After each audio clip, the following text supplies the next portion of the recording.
एक जंगल में दो रंगीन शेर दोस्त रहा करते थे। एक का नाम था शेरू, जो कि लाल रंग का शेर था, और दूसरे का नाम था सिम्बा, और सिम्बा मरजेंटा कलर का बड़ा ही अद्भुत शेर था।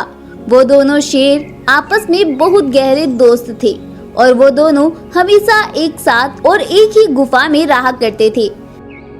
शेरू और सिम्बा के पिता भी अपने टाइम के सबसे अच्छे मित्र हुआ करते थे, लेकिन उन दोनों को ना जाने किसने कुछ साल पहले मार दिया था और शेरू और सिम्बा वहां से भाग निकलने में कामयाब हो गए थे। लेकिन तब वो दोनों बहुत छोटे थे, इसीलिए उन्हें उस खूनी का चेहरा भी ठीक से याद नहीं था। बस जब वो सोचते उन्हें धुंधला धुंधला कुछ नजर आता, लेकिन वो समझ ही नहीं पाते थे कि किसने ये सब किया था।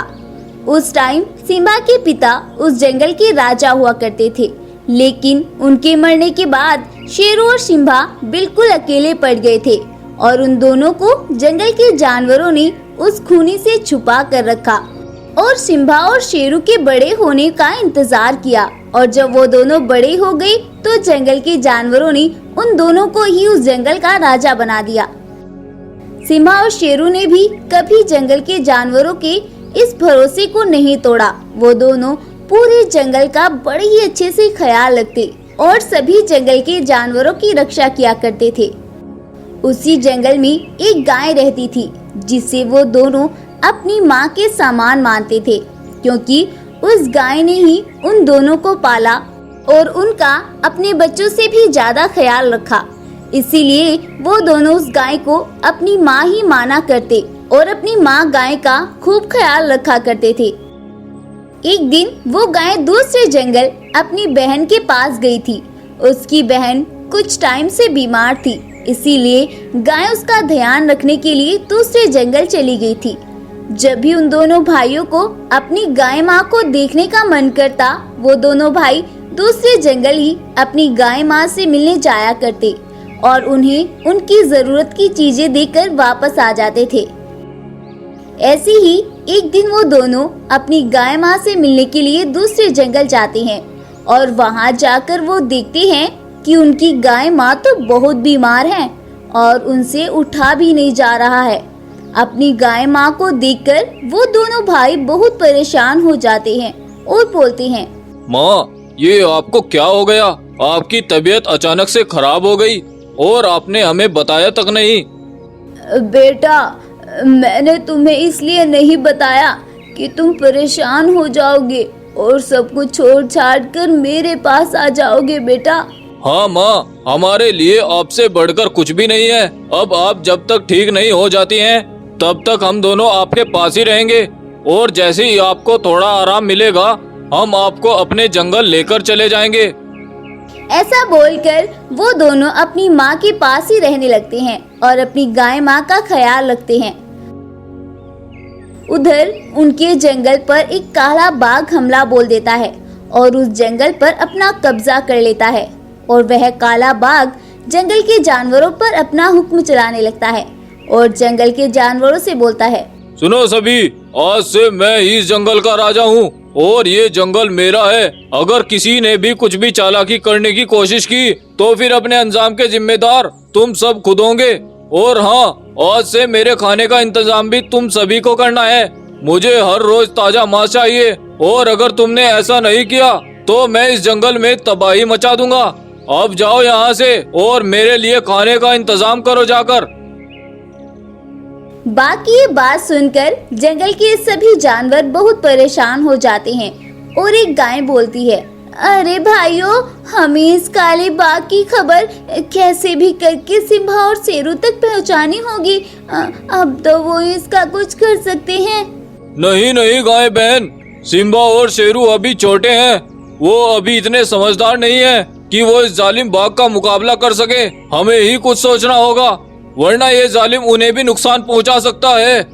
सभी जानवर ये सब बातें करके अपने अपने ठिकानों पर चले जाते हैं।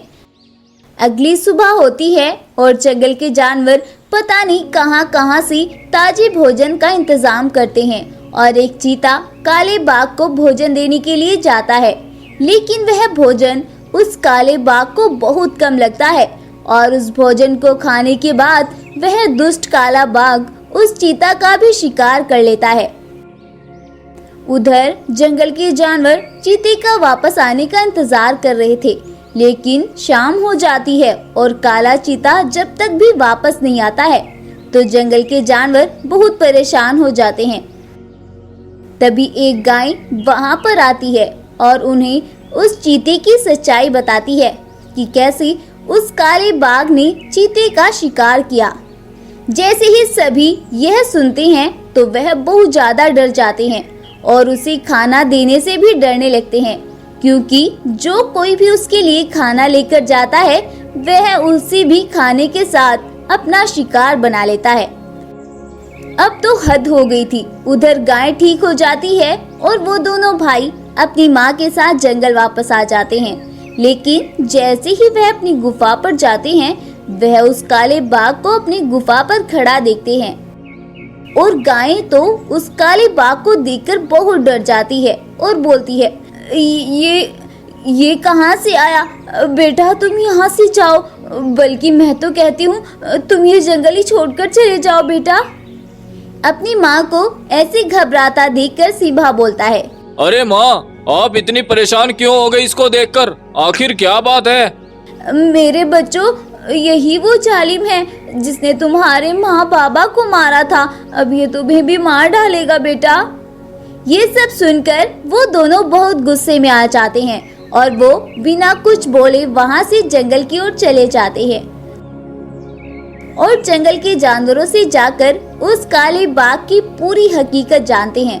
जंगल के सभी जानवर परेशानी की हालत में उन दोनों को पूरी बात बताते हैं।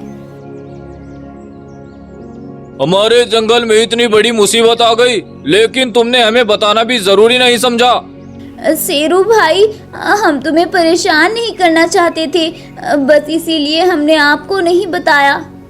परेशान तो हम अब भी हुए हैं इस जालिम को देखकर।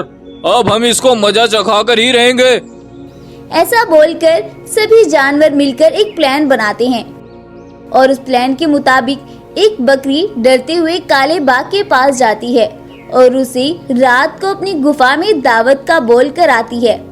काला बाघ अपने लिए जानवरों का प्यार देखकर खुश हो जाता है और बोलता है, अगर तुम हर रोज मेरे लिए ज्यादा से ज्यादा खाने का इंतजाम करो तो मुझे क्या जरूरत है तुम जानवरों का शिकार करने की।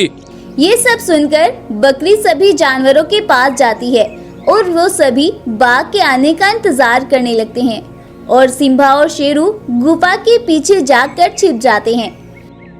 बाघ जैसे ही वहां पर आता है और वह देखता है कि वहां पर तो बहुत सारा खाना रखा हुआ है। इतना सारा खाना देखकर बाघ बहुत खुश हो जाता है और सीधे पागलों की तरह उस खाने पर टूट पड़ता है। लेकिन जैसे ही वह मांस का एक टुकड़ा खाता है उसके अंदर से रंगीन बाघ निकलने लगते हैं और वो सभी नीचे गिरते साथ ही मर जाते हैं और वह काला बाघ भी वहीं पर ढेर हो जाता है। काले बाघ के मरने के बाद सिंबा और शेरू भी वहां पर आ जाते हैं और वो सभी हंसते हुए बोलते हैं, ये अपने आप को बहुत होशियार समझता था, लेकिन इसने शायद एकता की ताकत नहीं देखी। जिस खाने पर ये मरता था आज हमने उसी खाने में जहर मिलाकर इसको मौत के घाट उतार दिया और हमने अपने माता पिता की मौत का बदला भी मिल गया। ऐसा बोलकर वो सभी अपनी अपनी गुफाओं में वापस चले जाते हैं और अब सिंबा और शेरू भी अपनी गुफा में वापस आ जाते हैं और वो सभी जंगल में फिर से खुशी खुशी रहने लग जाते हैं। तो दोस्तों, इस कहानी से हमने सीखा कि बुराई चाहे कितनी भी बड़ी क्यों ना हो, लेकिन अच्छाई के सामने बुराई का कोई वजूद नहीं। इसीलिए हमें हमेशा अच्छाई के रास्ते पर चलना चाहिए और कभी किसी को परेशान नहीं करना चाहिए। आपको यह स्टोरी कैसी लगी हमें कमेंट करके जरूर बताएं और इस वीडियो को लाइक करें, शेयर करें और इसी तरह की स्टोरीज की अपडेट सबसे पहले पाने के लिए हमारे चैनल को सब्सक्राइब करना बिल्कुल ना भूलें। जल्दी मिलते हैं एक और न्यू वीडियो के साथ, तब तक के लिए goodbye, take care, thank you.